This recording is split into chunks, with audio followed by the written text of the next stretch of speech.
If you've ever looked in the mirror and thought, geez, my skin looks a little bit tired today, but you still don't want to start piling on acids, chemical peels, or yet another 12-step routine, then red light therapy might actually be one of those simple tools that you can actually add. Not because it's a little bit trendy right now, not because it's some miracle anti-aging hack, but because it helps your skin function better from the inside out. Today, we're gonna break down how to use red light therapy on your face properly, without any sort of extreme hype, without the beauty influencer promo feel, and most importantly, without promising you things that are simply not realistic.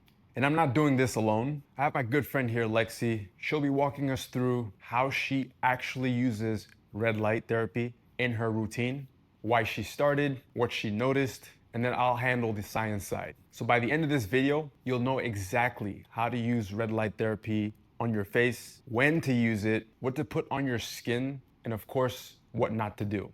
All right, so let's start with why red light therapy even matters in the first place. See, there's a lot of noise in skincare for men, for women, for everyone. There are serums, peels, injectables, trends that blow up on social media and then quietly disappear 6 months later. Red light therapy stood out to me for a completely different reason. It doesn't try to force your skin to do anything extreme. It just simply gives your cells more of what they already use, which is more energy. So simply put, red and near infrared light hit your skin, they're absorbed by your cells, then those cells start making more ATP, which is basically fuel for your cells. Now, when your skin cells have more fuel, they do their jobs better. Repair damage, calm inflammation down, and then produce more collagen. Not in a dramatic way, but in a quieter and slower way.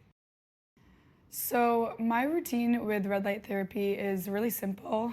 I used to be that person who thought more products meant better skin, and honestly I've had so many instances where my face has just been overwhelmed and irritated because of the products that I tried to incorporate in my routine. But with red light therapy I actually do quite the opposite, which I love. Before a session my goal is to just go in clean, bare. So at night I wash my face with a gentle cleanser, rinse and pat dry, and that's it. No oils, no heavy moisturizers, definitely no sunscreen or makeup before using it. Once my skin is clean and dry, I put on the mask. I usually do it for about 10 minutes, and while it's on, you can really do whatever still. You can just treat it as a reset. Sometimes I'll watch TV. You can even read a book if you're up for that as well. It's actually one of the easiest low effort parts of my routine, and I didn't expect instant miracles or anticipate that. I did notice the first time I used it, the feeling that it left on my skin just felt a lot more tighter,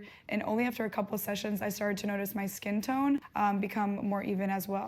So overall it just looked less tired, and they're definitely like a lot more softer and smoother. So yeah, I'd say I've been living my life as normal, but the only differences I've really noticed was once I started adding the red light.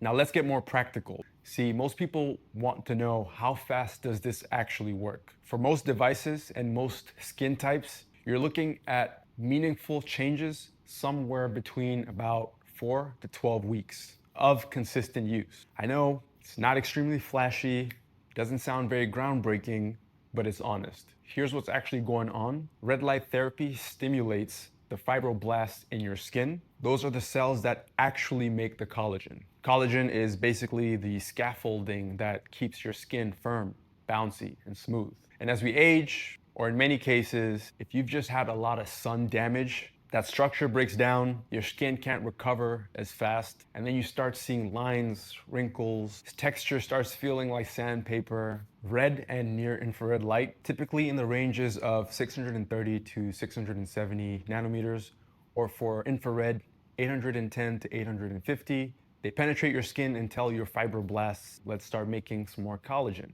So over time, your skin starts to rebuild some of that structure back. And because there's also an anti-inflammatory effect, your skin often looks calmer and more even as well.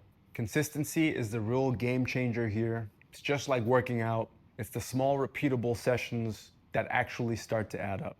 Now here's something interesting that most people might not realize about red light therapy. And honestly, it's where a lot of the cheaper devices fall apart. There are two things that matter way more than marketing claims. First is about what you do after your session. The second is something called irradiance. Red light therapy just doesn't help your skin on its own. It can also make the products that you use afterward work better because it boosts circulation and temporarily changes how your cells handle these nutrients. See, your skin is more receptive right after your session. It's a little bit like opening a window for a short period of time. So what you put on your skin after does matter. Hydrating serums, barrier supportive ingredients, you're giving it to your skin at a time where it's more primed to actually use it. Now, the second thing most people might not know about is something called irradiance. That's just a fancy word for how strong the light actually is when it hits your skin. The light is very weak, you might still get the benefits, but you'll usually need longer sessions. It explains why some people get great results with red light therapy while using shorter sessions, and then other people sit in front of a cheap panel or device for ages and nothing happens. So when you're looking for a red light therapy device, it's always a good sign if the company is very clear about irradiance and then also how far your skin needs to be from the device. Now, there's no need to obsess over exact numbers just yet, but just know that light intensity and time equals to the dose that your skin actually gets. One mistake I almost made in the beginning was assuming that the more light meant better results. I remember thinking, okay, so if 10 minutes is good, then 30 minutes will be amazing, right? But no, that's not how it works. If I tried to go that way and do more time, my skin just felt a little bit overloaded and that I was just doing too much. All you need is about 10 minutes per session, around 4 nights a week, and that's it. I wouldn't stress if I miss a night, but I do try to be as consistent as I can be. And for me, using red light therapy isn't about chasing perfection. It's more about how my skin feels on a daily basis. And I also like that it's very low drama. There's no burning, there's no peeling, there's no downtime with using it. It's something that I can just actually stick with long term. And I think that's a big part of why it fits into my routine instead of like fighting against it. Now let's talk about safety and some of the big mistakes that might quietly hold some people back. The first one is using red light therapy over layers of product. So if you're wearing sunscreen, heavy balms, thick oils, it's like you're basically putting a jacket over your skin. And then you're expecting the light to go through. For your face, as my friend Lexi put it, red light therapy works best on clean, bare skin.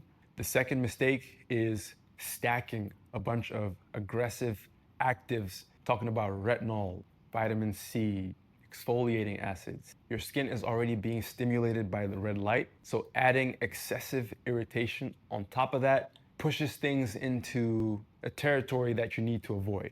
Now, that doesn't mean you can't use anything at all. You want to time it all intelligently. You might use retinol on days where you don't do red light therapy, so on and so forth. The third thing people get wrong is distance. Most face masks are fine because they're designed to be right up your skin and very close to it. If you're using a panel and sitting all the way back, you might just not be getting the right amount of light intensity to see results. And that's especially true if your device is low powered. So here's the real takeaway. Red light therapy is not going to erase every single line on your face, but if you use it consistently, it can help your skin recover better. It can support collagen production, it can reduce inflammation, it can make your skin tone even, and it can help your skin age a little bit more gracefully. It doesn't require perfect technique, and once you set up your routine, it's pretty easy to maintain. If your sleep, hydration, nutrition are even halfway decent, red light therapy becomes this extra layer of intelligent self-care and recovery. If you want a deeper dive, I've linked a fully written guide in the description below, as well as a couple of other related studies if you feel like going down that rabbit hole. If you have any questions, comments about anything we've talked about here regarding timing, products, maybe specific devices, drop them in the comment section. And if you're into grounded reviews, real world testing on recovery and wellness tools, hit the subscribe button. Thanks for watching. I'll catch you on the next one.